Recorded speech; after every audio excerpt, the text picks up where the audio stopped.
Doctor, you hit on the third leading cause of death in the United States, and I'm sure most of us could figure it's either heart-related or cancer or diabetes, things like that.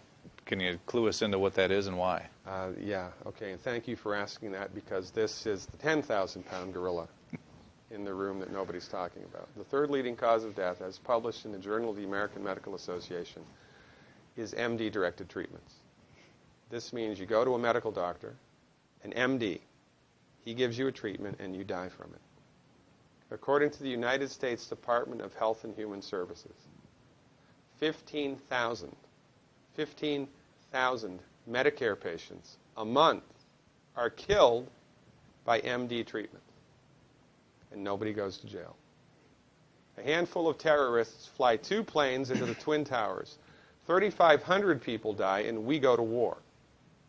But 15,000 people a month are killed by medical doctor treatments, and we don't bat an eyelash.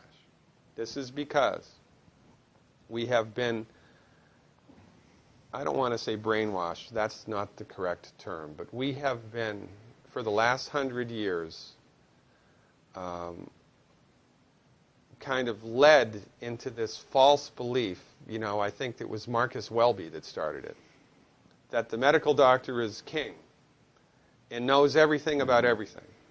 And really, you need to just shut up and follow your medical doctor's advice. Most people in the United States have no idea at all of the history of the evolution of medicine in the United States. In the early 1900s, it was a relatively level playing field between the chiropractors, the osteopaths, the homeopaths, and the MDs. In 1915, 1920, there was something called the Flexner Report.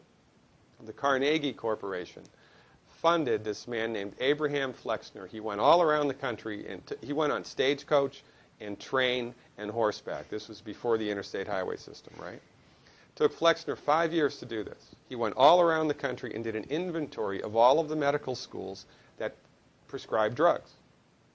He brought the list back to the Carnegies, who own drug companies, and then the Carnegies and the Rockefellers gave millions of dollars of free money to the medical schools and hospitals in the United States that were prescribing drugs. That was the beginning of the end. After the Flexner Report, there was no more level playing field in the United States. And the MDs started a juggernaut that's taken off. Most people in the United States think that the predominant medicine here, MD-directed pharmaceutical medicine, we think that those guys are top dog because their therapeutics are better than the homeopaths or the naturopaths or the chiropractors. It's not. They're in the driver's seat because of political and financial coalitions that were built at the turn of the century that most people have no idea of at all. And it's a gigantic problem. And I mean, it's crazy, right? It's the third leading cause of death. And yet, when the government makes noise about messing with people's insurance, everybody freaks out. Mm-hmm. And that's a whole other thing to talk about, isn't it? Because what is medical insurance? When you buy medical insurance, what are you doing? You're betting that you're going to get so sick you will not be able to afford it. Mm-hmm. Right? Yeah. Right. And then, so you pay good money every month to gain access to a system of medicine that's the third leading cause of death in the United States. We need our heads examined, quite frankly. That's why we give, Dr. Wallach and myself collectively, we give 400 free lectures a year. And we're building a grassroots network because people don't know this.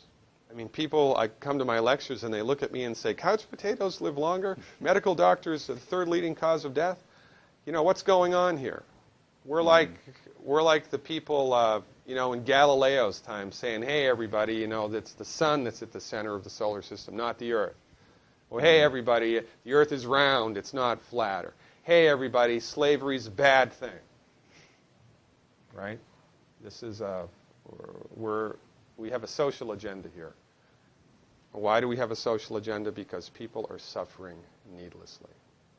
You wouldn't believe, as God is my witness, you would not believe the things that I've seen people recover from in holistic medicine. The body's ability to fix itself is remarkable. And most of the time, all that the body needs to do that is the raw materials that it needs to do that. And we need to stop eating food that's hurting the body. You know, if you put diesel fuel in an unleaded engine, even if it's a brand new Ferrari, it's going to run like crap if it runs at all. There's nothing wrong with the car, it just had the wrong fuel. It's the same with the human body. You give the human body the raw materials that it needs, clean up the diet, Superman, Superwoman. And you know, if you don't get to super status, then at least your blood pressure normalizes, at least your arthritis goes away, at least your anxiety and panic attacks go away, and you can sleep through the night.